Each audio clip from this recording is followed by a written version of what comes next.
Let's get straight to it. 2013 Chevy Tahoe. This is the 5.3 liter engine. Today we are changing the valve cover gaskets. This is what the valve cover gaskets look like. And these are the gaskets for the individual cylinders. So to get this cover off is real easy. You can just grab right down here and pull up. And then also pull up in the back.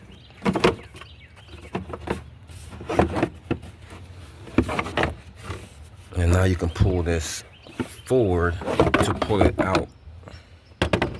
So I'm gonna let you know from the beginning that I'm only planning on changing the driver's side valve cover.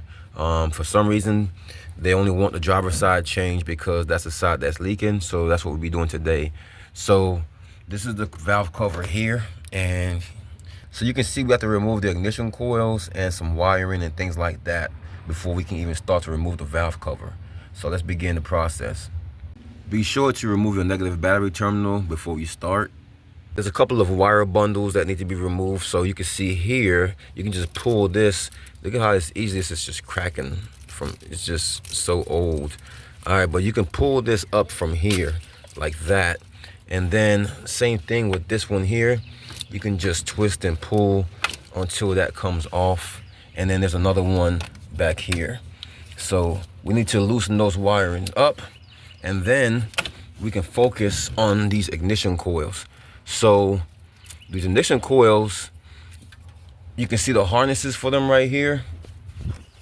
All you have to do is get behind this clip here and pull up, and then you can pull that ignition coil up. So you can see I pulled all of the harnesses off and also tucked them out of the way of the valve cover, so we're removing them. So now the next step is to remove the bottom part of the ignition coil. So this is the wire here. So we're just gonna pull until we get all 4 of these wires off of the bottom of this ignition coil. So there's a harness here that needs to be removed. You can see there's a clip here. All you have to do is push this up like that to unclip it. And then there's a tab you can see that's in here, that's stuck inside of there. So you can actually pull that out, and once that is out, then you can get this harness apart. So we don't have to remove these ignition coils to pick this up. The only thing we have to do is remove this harness right here. And since all the other harnesses are removed and we got these wires and stuff out of the way, now we can just remove these 5 fasteners. And then we should be able to get this whole thing up as one unit. Once the harness is disconnected, I was able to tuck the top half out of the way of the valve cover. And now we just have this piece hanging here. So we're only gonna have to remove this number 6 ignition coil here. So I labeled these so you can see which ones I'm talking about. So we're only gonna have to remove this number 6 because all of these are pretty much on this metal bracket here, and you can remove the whole bracket together. The only reason we have to remove the number 6 is because otherwise we won't be able to remove this wire out of here because there's no space. So once we get these 2 10mm bolts off right here, this 6 can move, and then we can get this wire harness through there. All right, so just like that, this is why we don't really have to number these. Like I said, I numbered them because just so you can see which ones I'm talking about, but they're all off in one unit. So we can just set this to the side now, and now we can see our valve cover way more clearly. So you'll notice there's a tube over here. So this was on this nipple here.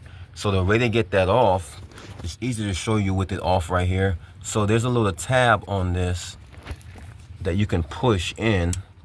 So you can see this tab here, and you can push that tab out, and that's how you loosen it, and then you can pull up. And if you have 2 hands to use, you can push this tab back with 1 hand and use a flathead to pry underneath and pop it up. So that's how you get this off of that nipple right there. Okay, so this right here that was laying on top of the valve cover, I use a wire to hang it up and out of the way. And also, since I had the wire up there, I just hooked this out of the way. And this hose from the booster also hooked out of the way because they were all hanging down the valve cover. And we need this valve cover to come straight up and off. And more importantly, when putting the valve cover on with the new gasket, we need that to go straight on so the gasket don't fall out or get pinched or something like that when installing. So we need to create as much space as possible to make this easy to remove and install. So we're pretty much ready to get this off, but what I'm gonna do is all of this stuff up here and around here, I'm gonna use a vacuum cleaner and do a little cleaning.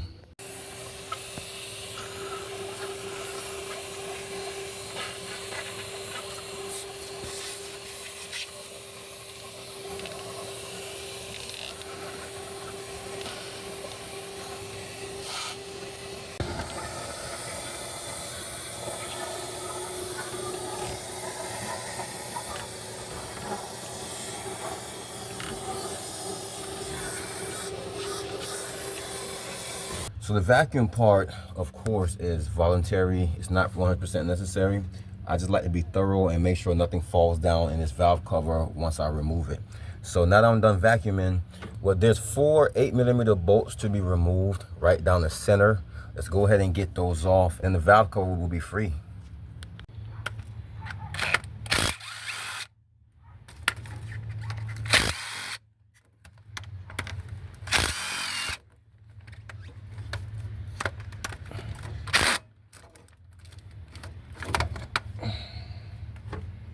All right, so you can see I got the bolts out.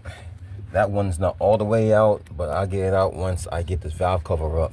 So now we can start to pry this valve cover up. So there's no real pry point to start with. So we can get a flat head and get right underneath the valve cover itself and just twist. And you can hear it pop up, and then move down to a different section and just do the same thing. So now I can get my hands behind it and just peel that up and pull that off. And see, that's what it looks like with the valve cover off. You can see our lifters and everything down there. So everything looks like it's in good order, good shape. It's a good time to inspect it. Make sure all these bolts are tight and not loose. Don't tighten the bolts, just make sure that they're not loose. So this is a nice chance to check these now. Sometimes these bolts on these lifters come loose and start to make noise, so it's a good time to check. Let's get this old gasket out. This is the one that's leaking.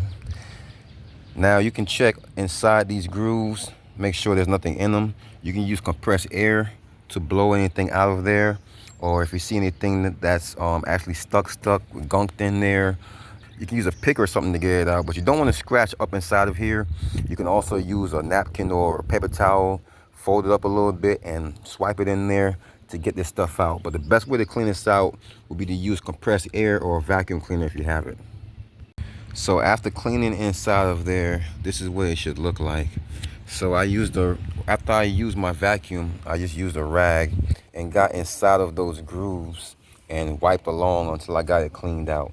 So now we can go ahead and start installing our new gasket.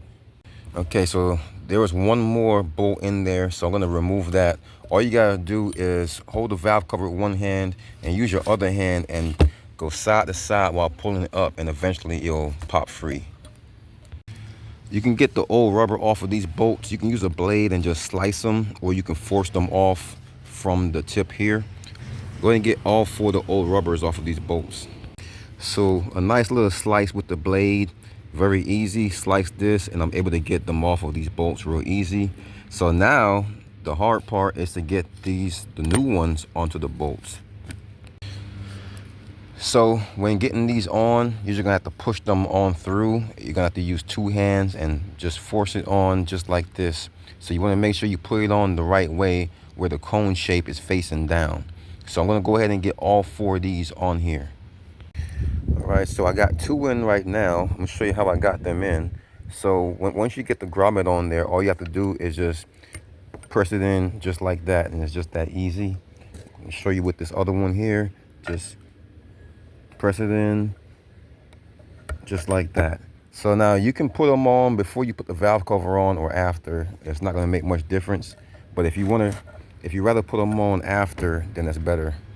So we're putting the valve cover gasket in now. So we're just going to guide it around on top of the valve cover until we can get it all in. It's very easy. Once you get these 3 points lined up, the rest of it is pretty simple. So once everything is in, this is what it should look like here. So you have your 3 indentation pieces on the front and then the smooth side around the back.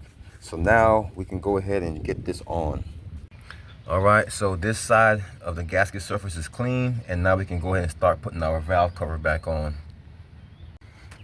So I'm going to be real careful guiding this in there because I do not want this gasket to start to remove itself, and just place it gently on top.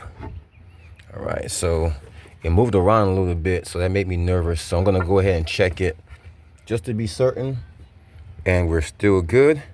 So let's try it again.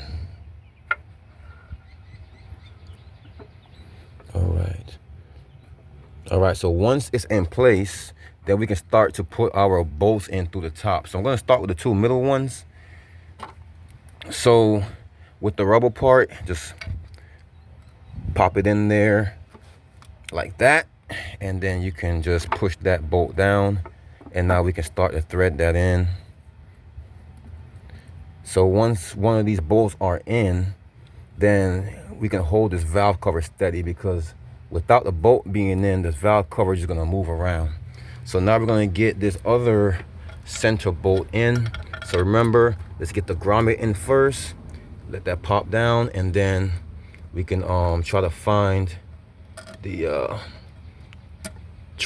threads for the bolt. And there we go. So we got that threaded in now. So that's going to help hold this valve cover in place. And let's do the one closest to us. Let's find the threads for that. Get that started. And then the last one down here at the end, pop that in there. And then, so you want to make sure that grommet is seated before you start to thread this. So it's one of the easiest parts of it is to get that grommet down just like that. And then we can find the threads to start to thread this bolt in. All right, so it's starting to thread just like that. So now that we got these bolts started, I'm going to tighten these down in a sequence. I'm going to get them down snug first, not tight, just snug where it's holding it on. And then I'm going to start from this first one, and then I'm going to go to this middle, to this third one, and then this second one, and then the fourth one. And I'm going to pass those at least 3 or 4 times and just tighten down a little bit at a time as I'm doing it.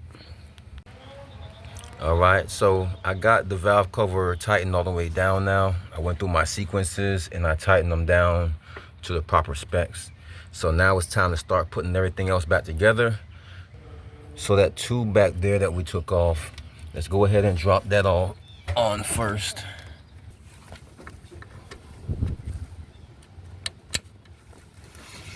All right, so that's back on. Now let's go ahead and get the ignition coil set back on. All right, so let's go ahead and get this on here. So we're just gonna set it in place first. And now we can get our bolts and stuff in. We'll make sure that our harness is able to be plugged in as well. All right, so we're making progress. Now that we have this whole bracket and all the ignition coils on, we can go ahead and plug our harness, our main harness here in, and we can also plug each individual ignition coil back in. Okay, so just to speed things up, I went ahead and connected all these wiring pieces back, just clipped them on to these bolts. And of course I connected the main harness, all the harnesses to the ignition coils, and the wires to the bottom of the ignition coils are also back on. So pretty much it for all the electrical components that we took off, and all the fasteners. So we can also put our negative battery terminal back on. So I am going to give you some tips on the passenger side one. There is really no huge difference. It's going to be the same thing. So except this one has where you fill the oil here, and then you also have the dipstick that's above it. But the dipstick can be loosened. The dipstick can be loosened by removing that bolt right there that's holding it down. By removing that bolt right there, then you can loosen this dipstick, and that dipstick will remove out of your way. And this other dipstick here for the transmission, it looks like it's in your way, but it's really not.